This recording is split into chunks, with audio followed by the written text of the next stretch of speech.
Siinä se on! Päiviösuori! Tällä suorella sitä on sykkinä monenlaista elämää.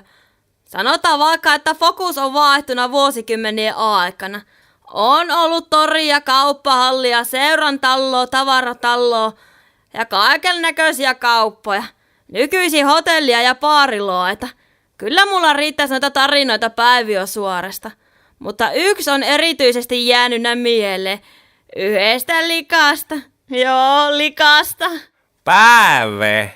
Ruusa se on terhakka likka. Nännit ne nöpöttee kesät talavet. Käy monilla katteeksi, kun minulla on maisemat makkeet. Tuo Pakarinen, kansantaiteilija Esa Pakarinen, se on melkein yhtä kuuluisa. Vai liekö kuuluisampi kuin se meidän arvovieras? Pekka Puupiänä ja Severi Suhosenakin tunnettu haitarisoittaja. Kyllä minä pitkään on vongannunna. Vuon eipä se Ruusa sano sen paremmin ei taikka juu. Alun perin Esa on kai Riäkkylästä, mutta kyllä se jo nykyisin on meidän kylältä. Sen verran hyvin sekin on varkauteen laistunut. Melkein yhtä ahkerasti se tässä torilla päivystää kuin tuo Ruusakin. Äkkinäinen vois luulla, että Ruukin Ruusalla on kivi syvän. Mutta se ei pidä paikkuussa.